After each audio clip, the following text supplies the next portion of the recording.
ये एक बहुत यूज़फुल प्रॉब्लम है, बहुत ही अच्छा कंसेप्ट है जो कि बुक्स में भी जनरली डिस्कस नहीं किया हुआ है, लेकिन जेई पॉइंट ऑफ व्यू से अच्छा कंसेप्ट है। आप एक सिचुएशन लीजिए, इसमें दो स्प्रिंग है के कंबाइंड स्प्रिंग कांस्टेंट, मैं इसको के डैश ले लेता हूँ सो दैट कंबाइंड हो गया के इज़ इक्वल टू ट्वाइस की डैश। दैट इज़ सिंपल, मैं इस पे नहीं जा रहा हूँ, ये तो बहुत ईजी है। तो कंबाइंड ले लेंगे, 2 के डैश लिखने से गलती हो जाएगा कोई, तो कंबाइंड लेना बेटर रहता है क्योंकि पैरेलल में है। कंबाइंड ट्वाइस के डैश हो गया। अब इसमें 3 मास है, M1 M2 M3। M3 जो है, M1 ऊपर रखा है, M3 नीचे था, मैंने गिरते हुए दिखाया है। M3 इसके नीचे पेस्ट किया हुआ है और हम इस असेंबली को पूरे को धीरे से छोड़ देते हैं और M3 उस पर अभी भी पेस्ट हो रखा है।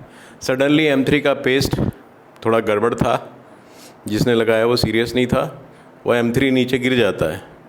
तो M3 की वैल्यू कितनी होनी चाहिए, कितनी तक हो सकती है, सो दैट जो भी मोशन सब्सिक्वेंटली हो उसमें M1 जो है वो उछले नहीं, मतलब M1 जो है M2 का सरफेस नहीं छोड़े। तो इसको पॉज कर लीजिए, ट्राई करके देखिए। सिंपल कंसेप्ट है, पर मैं कई सारे कंसेप्ट इसमें बताऊंगा जो यूज़फुल है। इसी में पूछ सकते हैं कि यहाँ पे अगर थ्रेड लगाया है, M3 की वैल्यू कितनी होनी चाहिए कि थ्रेड में टेंशन कभी भी 0 से कम ना हो। ये स्प्रिंग में ऊपर थ्रेड लगाया हुआ है दोनों साइड। M3 की वैल्यू कितनी होनी चाहिए कि थ्रेड में कभी भी टेंशन 0 नहीं हो। दूसरे फॉर्म में से क्वेश्चन को दे सकते हैं। एक फॉर्म ये है कि M1 M2 का सरफेस कभी नहीं छोड़े। दोनों में सेम रिज़ल्ट आएगा। अब आप देखिए, इसमें एनालाइज़ किए सिचुएशन, इसको बेस्ट है हमेशा जब वर्टिकल वाले प्रॉब्लम्स होते हैं। वर्टिकल में जो स्प्रिंग वर्टिकल है जिसमें ग्रेविटी का प्ले है, हॉरिजॉन्टल में तो ग्रेविटी का प्ले नहीं है, इंक्लाइंड में है और वर्टिकल में है। तो जहाँ ग्रेविटी का काम है तो आपको पहले देखना है इक्विलिब्रियम पोजीशन क्या है। इक्विलिब्रियम पोजीशन हमें इस पूरे सिस्टम की नहीं निकालनी है, क्योंकि M3 जो है सिस्टम का पार्ट नहीं है। M3 तो गिर जा रहा है, M3 के गिरने के बाद ही मोशन स्टार्ट होगा। जब तक M3 नहीं गिरा था हमने इसको बहुत स्लोली नीचे करके छोड़ा था। स्लोली जब भी छोड़ते हैं उसका मतलब हम उसे हमेशा इक्विलिब्रियम पे ले जाके छोड़ेंगे, उस पर कोई ऑसिलेशन नहीं होगा।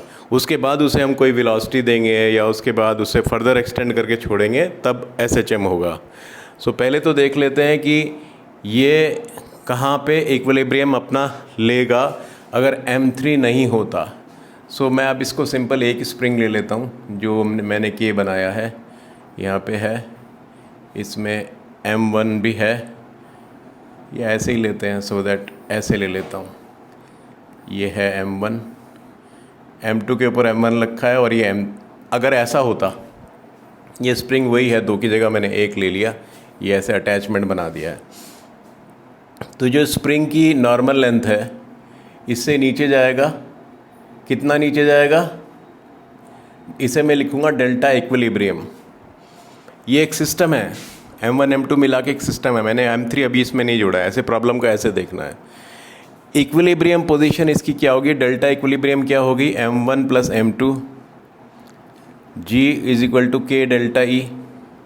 सो डेल्टा ई जो है मेरा इक्विलिब्रियम लेंथ है, वो है, इसका कहीं यूज़ नहीं होगा जब तक ये ना पूछें कि फिक्स पॉइंट से डिस्टेंस कितना है, सिर्फ तब यूज़ होता है, अदरवाइज़ इसका कोई यूज़ नहीं है। इसका यूज़ एक पॉइंट से शॉर्टकट के लिए है, मैं बाद में बताऊंगा। इसका यूज़ सिर्फ शॉर्टकट मेथड के लिए है, पर प्रिंसिपल बेसिक समझ लीजिए, इसका यूज़ शॉर्टकट के लिए है। शॉर्टकट से एकदम रिजल्ट निकल जाएगा। कुछ बच्चे बोलेंगे तो मैं 2 मिनट में कर लेता, क्योंकि वो शॉर्टकट है, पर मैं प्रिंसिपल समझाना चाह रहा हूँ।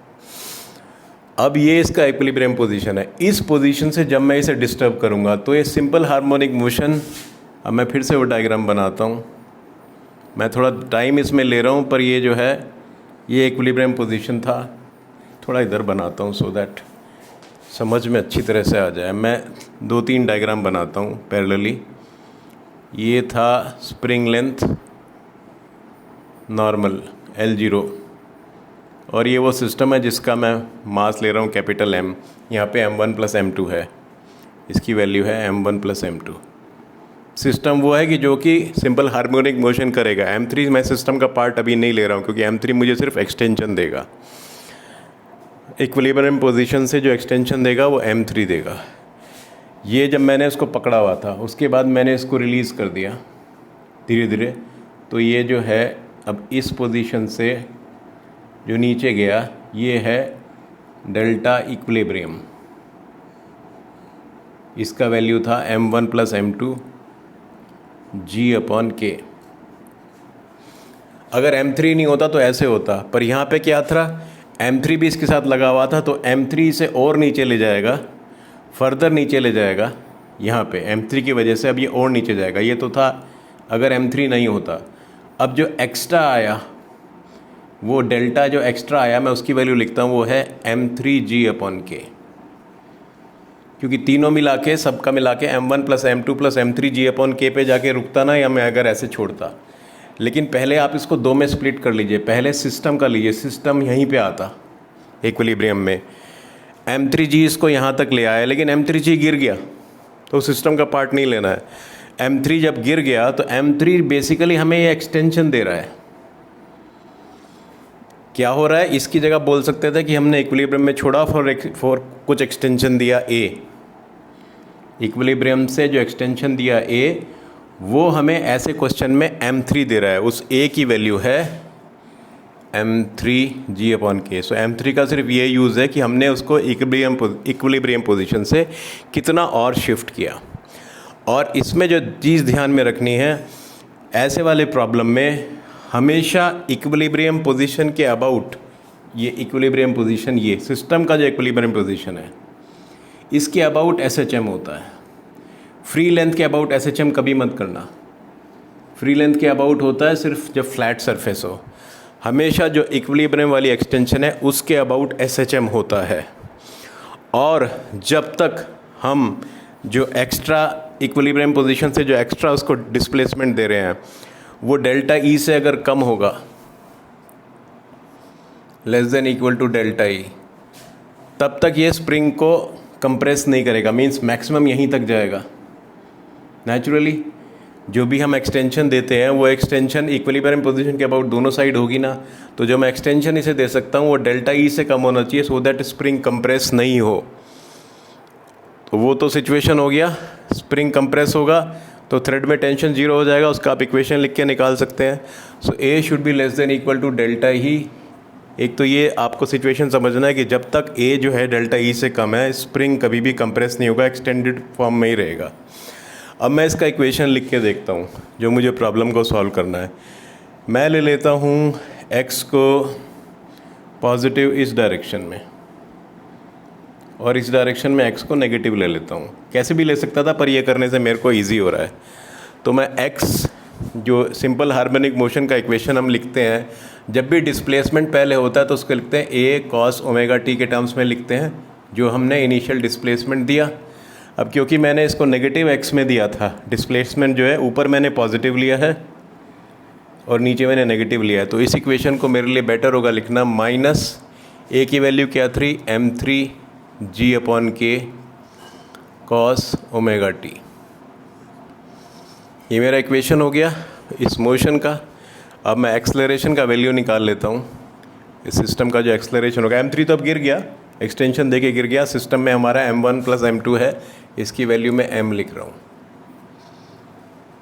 या m1 + m2 भी लिख सकता हूँ, देखता हूँ। अब मैं इसको एक्सलरेशन का वैल्यू निकालना है, इसको डबल डिफ्रेंशिएट किया, ये आया -m3g/k ω² cos ωt। Double differentiate किया, sin ωt आया, sin ωt के बाद cos ωt आया, ये हो गया मेरा प्लस। यहाँ पे प्लस आएगा क्योंकि मैंने यहाँ पे माइनस लिया हुआ था। यस, डबल डिफ्रेंशिएट किया, कॉस का आया माइनस साइन, प्लस हो गया साइन का, फिर कॉस, ठीक है। तो ये आ गया हमारा एक्सलरेशन का value.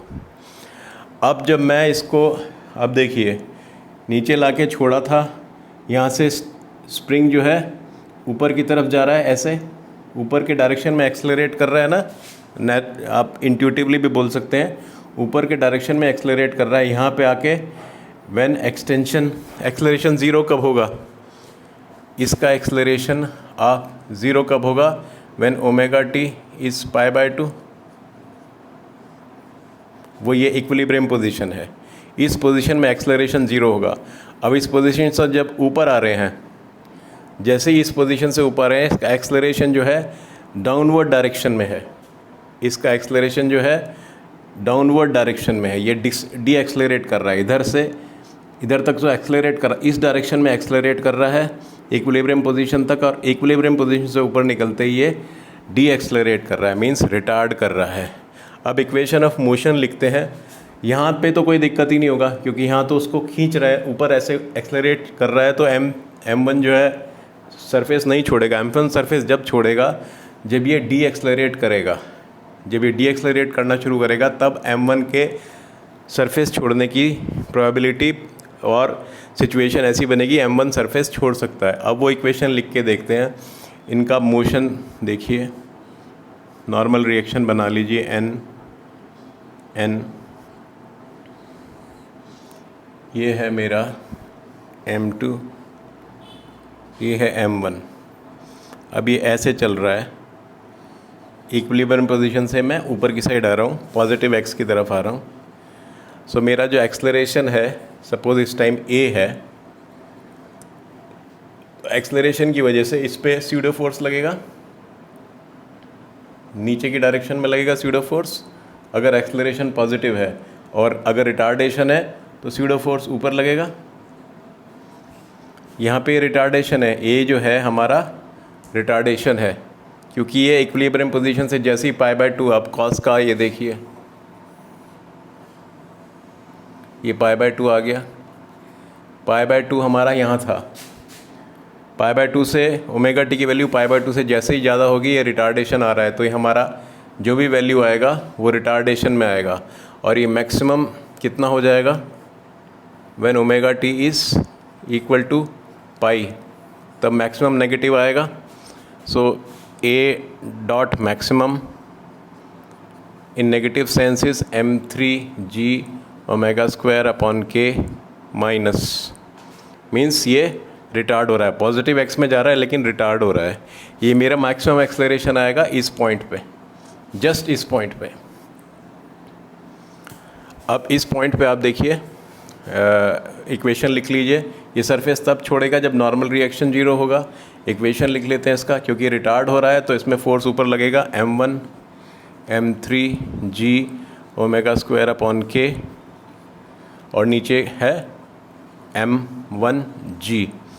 So this should be less then, ये हमारा जो फोर्स इस पे लग रहा है should be less then m1g, वरना जैसे ही इससे ज़्यादा होगा सरफेस छोड़ देगा ना, m1g तो नीचे है, और m1a जो कि यहाँ के नेगेटिव था, रिटार्डेशन हो रहा था, तो मैंने सिर्फ इसका मैग्नीट्यूड लिया है, क्योंकि मैंने डायरेक्शंस ऑलरेडी ले लिए हैं, मैं इक्वेट कर रहा हूँ इन दोनों को, ऑलरेडी मैं इक्वेट कर रहा हूँ। इसको वैसे भी लिख सकते थे, इक्वेशन लिखते n भी लिखते, n को आप 0 कर लेते, या n को कहते should be greater then positive. चलो वैसे लिख के देखते हैं इसको। एक तो ये मेथड हो गया, तो इसमें क्या आया आपका, m1 कट गया, g आपका कैंसिल हो गया, so m3 omega square should be less than equal to k। Omega की वैल्यू कितनी है यहाँ पे, ओमेगा सिस्टम क्या था, m1 m2, ओमेगा की वैल्यू है k upon m1 plus m2 का under root. So omega square की वैल्यू है k upon m1 plus m2 should be less than equal to k। So m3 should be less than equal to m1 plus m2। जब m3 m1 plus m2 के बराबर हो जाएगा तो surface छोड़ देगा, और m3 m1 m2 से ज़्यादा हो जाएगा तो वो स्प्रिंग कंप्रेस भी होगा। अगर प्रॉब्लम ये आ जाए स्प्रिंग में कंप्रेशन कब होगा, व्हेन m3 इज़ ग्रेटर। वो क्वेश्चन के कई तरह से क्वेश्चन को बना सकते हैं। इसको आप n के टर्म्स में इक्वेशन लिख के देख लीजिए, तब भी यही रिजल्ट आएगा। मैं लिख नहीं रहा हूँ, n के टर्म्स में लिख के देखिए, और n should be greater than equal to 0 for it not to leave the surface, and it will leave the surface when n is equal to 0। तो रिजल्ट सेम आएगा आपका, यही वाला रिजल्ट आएगा, when m3 is equal to m1 plus m2 it will leave the surface. Main जो point है वो point इसमें ये है कि इक्विलिब्रियम पोजीशन आपको वो लेनी है जो कि स्प्रिंग का एक्सटेंशन होगा उस सिस्टम के मास की वजह से, और जो मास गिर जाता है वो बेसिकली उसे एक्सटेंशन देता है। सो आई होप इसमें कुछ कंसेप्ट्स काम आए आपके। Thank you.